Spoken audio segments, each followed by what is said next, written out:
मोदी बोल रहे हैं डॉक्यूमेंट लेकर आओ। अगर आपके इलाके में 200 साल पुरानी मस्जिद है, कहां डॉक्यूमेंट मिलेगा? मोदी बोल रहे हैं डॉक्यूमेंट लेकर आओ। अगर आपके इलाके में 200 साल पुरानी मस्जिद है, कहां डॉक्यूमेंट मिलेगा? कहां डॉक्यूमेंट मिलेगा? हाजी अली की दरगाह पर दावे पेश करते हैं, वो खैर वो ट्रस्ट में है, मगर वहां पर भी जाके बोलेंगे नहीं नहीं नहीं है। क्या करेंगे आप? मेरे भाई, इस तरह का बिल पेश किया उस वक्त इतनी तकलीफ हुई कि मेरा रोंगटा पुकार पुकार कर कह रहा था कि क्या हो गया इन लोगों को जो 14.5 करोड़ है और 5 को नहीं जिता सकते। अपनी मस्जिद को बचाने के लिए, दरगाहों को बचाने के लिए, खानखाहों को बचाने के लिए तुम कब तक लड़ोगे बताओ मेरे को? अरे मैं खराब हूं तो खत्म कर दो, मुझे हटा दो, मुझे इस दुनिया से निकाल दो, मगर तुम तो कायद बनो, तुम इत्तेहाद पैदा करो। कब तक तुम इस डर में रहोगे वो जीतेगा ये जीतेगा? अरे कोई भी जीते उसको तुम्हारी मस्जिद से क्या मतलब? कोई भी जीते उसको तुम्हारी शनाख्त से क्या मतलब?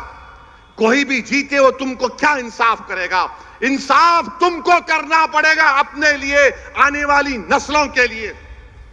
मगर तुम ये समझ रहे हो नहीं नहीं वो दूसरा ठाकरे है, ये अच्छा है। कौन क्या किए बताओ आपको?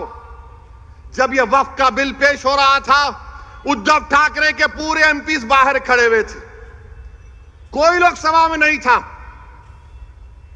मुझे मोशन देना पड़ा इंट्रोडक्शन के खिलाफ। मेरे भाई जागो, मजलिस के लिए नहीं तो अपने लिए, अपनी नस्लों के लिए, अपनी शनाख्त के लिए जागो। तुम नहीं समझ रहे, तुम्हारी आवाज अगर असेंबली में नहीं होगी, तुम्हारी आवाज अगर कॉरपोरेशन में नहीं होगी, तुम्हारी आवाज जिला परिषद में नहीं होगी, पार्लियामेंट में नहीं होगी, तो कौन तुम्हारी आवाज उठाएगा बताओ? अब मोदी का जमाना है, ये वो वजीर आजम है, और भी ऐसे दुम छल्ले हैं जो बोलते नहीं नहीं ऐसा नहीं, ऐसा हो जाएगा, फिक्र की कोई बात नहीं। याद रखो, जो 70 साल पहले गलती हमारे बुजुर्गों ने की थी, अगर वो सियासी लीडरशिप को बना देते तो आज हमको आरक्षण भी मिलता, आज हमारी सियासी क़यादत भी होती, हम जेलों में नहीं बाहर होते। आज हमारे नौजवान जेलों में सड़ रहे हैं, कोई पूछने वाला नहीं है। मेरे अजीज दोस्तों और बुजुर्गों, ये पैगाम मैं आपको आज देना चाह रहा था, मौलाना आजाद की यौम पैदाइश को सामने रखकर। मौलाना आजाद की बहुत सी बातें हैं, जब किसी और वक्त में इंशाअल्लाह बोलूंगा मैं, मगर इतना तो बोलूंगा कि सियासी लीडरशिप को बनाओ। मौलाना आजाद को लोग मजबूर कर दिए थे। सरजमीन दक्कन पर पुलिस एक्शन हुआ। पंडित सुंदर लाल की रिपोर्ट है, नेहरू लाइब्रेरी में जाकर पढ़िए। सुंदर लाल ने लिखा कि हैदराबाद में जो पुलिस एक्शन हुआ तो 40,000 से ज्यादा लोगों का कत्लेआम हुआ, और यही कांग्रेस पार्टी ने मौलाना आजाद को मजबूर कर दिया बोलने के लिए हां ये तो एक्शन का रिएक्शन है।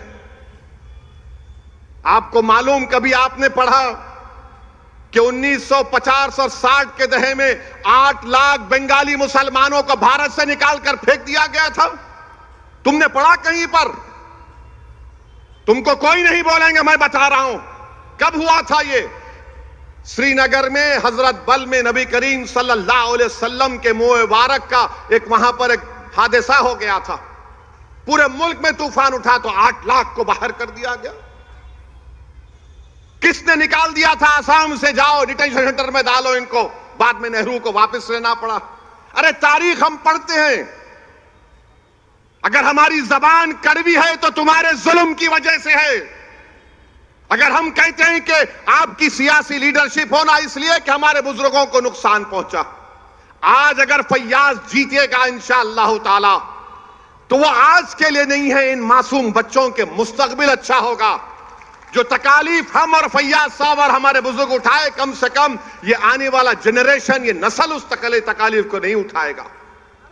तो मेरे अजीज दोस्तों और बुजुर्गों, मेरी आपसे दमन गुजारिश है कि आपको 20 तारीख के दिन अपने के कोर्ट का सही इस्तेमाल करना है।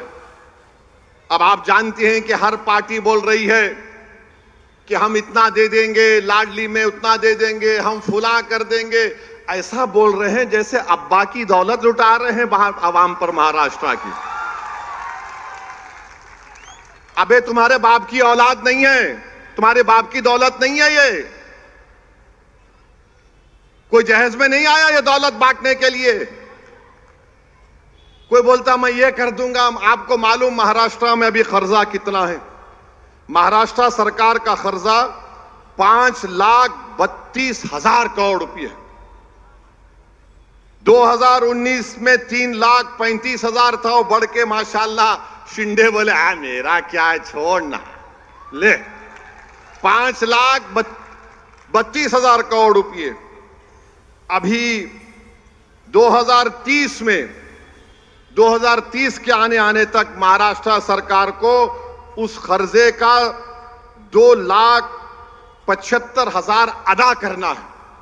तो ये लोग क्या करते हैं, अब 2,75,000 अदा करना है, मार्केट से 80,000 करोड़ उठाते, उसमें से आधा पैसा कर्जे में देते, आधा पैसा बोलते ले लूटो, खाजा का लंगर है लेके जाओ। मगर नुकसान किसका हो रहा है? गरीबों का हो रहा है, गरीबों का हो रहा है। कहां जा रहे पैसे आपको मालूम? किधर जा रहे पैसे आपको मालूम? गरीब को मिलता ही नहीं। नेताओं के जेब में पैसे चले जाते, 1-2 का 4 करते, दिखाते 20, 8 इनके पास, एक 6-7 दिखाने को फोटो गरीबों को मिलता। फिर आप जानते हैं कि मुंबई लोकल जो चलती है आपके पास, हाई कोर्ट का ऑर्डर मैं पढ़ा हूं। बैठ जाओ भाई, ये ब्लू शर्ट बैठो, भड़काओ भाषण हो रहा है, बैठो, डिस्टर्ब मत करो हमारे वोटर को। हमारा वोटर पूरी तवज्जो से सुन रहा भी बात को। मुंबई लोकल में बॉम्बे हाई कोर्ट ने कहा कि हमको शर्मिंदगी है कि इसमें सफर करने वालों को कैटल की तरह, जानवरों की तरह ट्रीट किया जाता है। 2023 में मुंबई लोकल पर 2,590 लोगों की मौत हुई है। मुंबई लोकल में 2,590 लोगों की मौत हुई है, 2,451 लोगों जख्मी हुए हैं। ये डबल इंजन की सरकार कैसे है कि 2,590 मर गए शिंदे, 2,590 लोग मर गए फडणवीस, तुम्हारा डबल इंजन और 2,500 लोग मर रहे हैं। तुम क्या मारने के लिए इंजन हो या बचाने के लिए? हमको बताओ। फिर आप देखिए, आपके मुंबई की बस बेस्ट सर्विस है, 35 लाख गरीब लोग बेस्ट सर्विस को इस्तेमाल करते, 1,000 बसेस हैं। ये डबल इंजन क्या करना चाह रहे हैं कि आइंदा साल तक, आज बेस्ट के पास 1,000 बसेस हैं जो गरीब इस्तेमाल करता है, 2025 तक शिंदे और फडणवीस बोल रहे हैं जरूरत ही नहीं है, खाली 220 बस रखेंगे। किसका नुकसान होगा इसमें? उस बस में कितना देर इंतजार करना पड़ता गरीबों को बस आने के लिए। ये आपके बुनियादी मसले मसाइल हैं। ये प्राइवेटाइज करना चाह रहे हैं बेस्ट सर्विस को।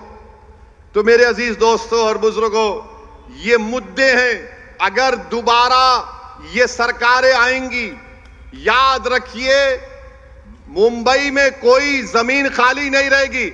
बोलेंगे ये तू ले ले, ये तू ले ले, तू माल बना ले, तू ये बना ले। माल के नाम पर माल जमा कर रहे हैं। और याद रखिए, मुझे तो खौफ है इतनी बड़ी जमीन खाली कैसे है। यहां पर आकर देख लिए होंगे, क्योंकि मोदी ये बोलते हैं कि मैं घर से ड्रोन भिजाकर देखता हूं हर चीज को। तो जाहिर है मोदी ड्रोन में देखे होंगे, वो दारुल फैज, इतनी बिल्डिंगें, इतनी जमीन खाली है, मेरे दोस्त को मिलना चाहिए।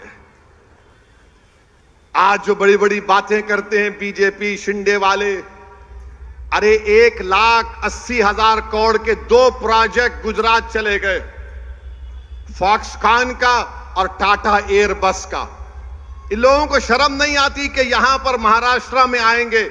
महाराष्ट्र अगर ताकतवर रहेगा, मुंबई भारत का फाइनेंशियल कैपिटल है, अगर वो ताकतवर रहेगा तो देश ताकतवर रहेगा।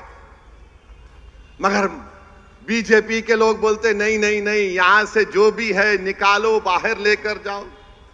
और कर क्या रहे हैं?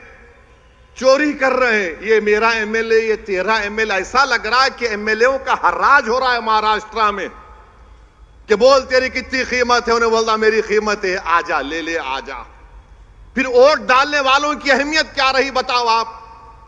आपने पिछले बार मंजलिस के, मैं बाइकुल्ला के वोटर से मुखातिब हूं अभी, आप